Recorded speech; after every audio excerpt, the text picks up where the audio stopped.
Think about what you need, not just what you want. If you want like super great views of the downtown San Marcos and you want to live in some fancy place, that's great.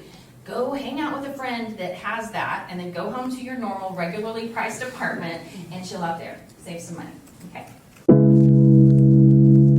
That means we could house all of the 7,500 students that are on campus in the dorms, okay? So we are overbuilt. You always need to, this is a lesson I want you to take away from this, consider the source. If someone who's going to make money off of you is telling you you have to hurry up and sign because they get a bonus of, however much, $100, $200, if they sign people up before Christmas, think about that, okay? Consider the source. In 2016, we've seen crazy growth. There's a lot of new things getting built, a lot of new people. I think it's great. This summer was definitely really crazy. It was a lot of people moving to the area, and a lot of places got filled, and a lot of people were left without places and had to, kind of settle in the surrounding areas. But the growth is major.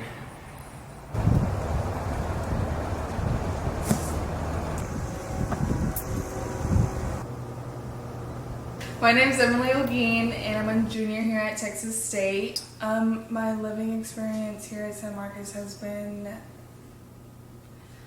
eventful. Last year I lived in an apartment complex that was poorly taken care of, both by residents and, the residents and the maintenance. It was awful. The elevators never worked, and I lived on the 8th floor. This year I live in a somewhat better apartment. The maintenance is still kind of aggravating. We didn't have a working washer and dryer for 2 weeks, or maybe a month, and it was awful. I was constantly driving to New Braunfels to do my laundry at my brother's house. One thing that I always hear about is student properties. Having maintenance issues and having problems.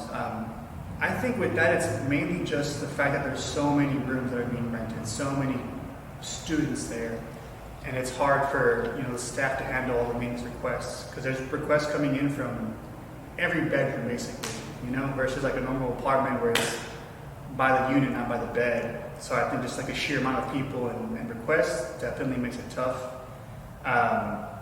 Other than that, though, student properties are, they are built pretty fast. They definitely, I don't want to say predatory, but I would say the ball is on the side of like the apartments. There's so many people moving to the area that an apartment can have whatever policy that they would like, and if somebody doesn't like it, then they can just leave, and they're 100% going to have somebody else coming in through the door and renting that place. So I think that's why apartments can get away with a lot of things, because there's a lot of people moving to the area. It's a high in demand area.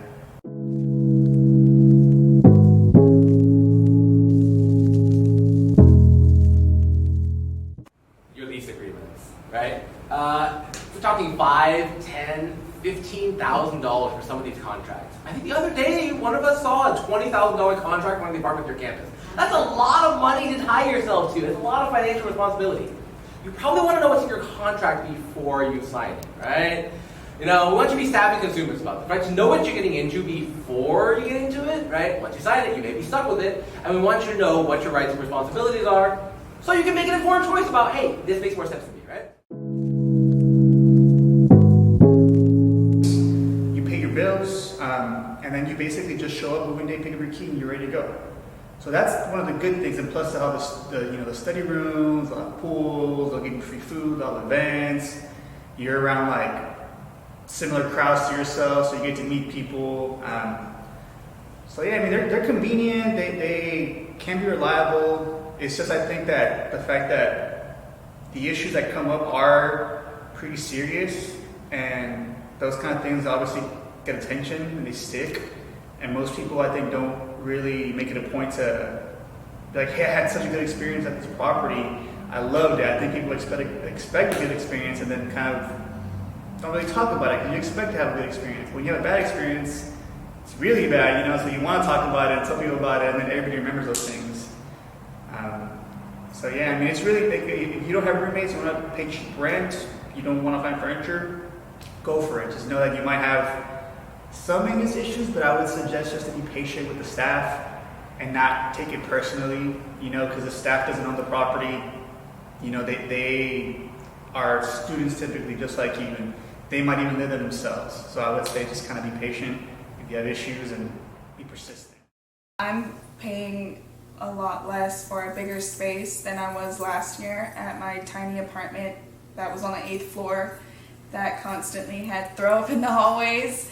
So it's a lot better, and this is more like a home. Like, I don't have to walk up a flight of stairs to get to my apartment. I can just walk right to my back door. So it's a lot better and a lot cheaper, and I like it.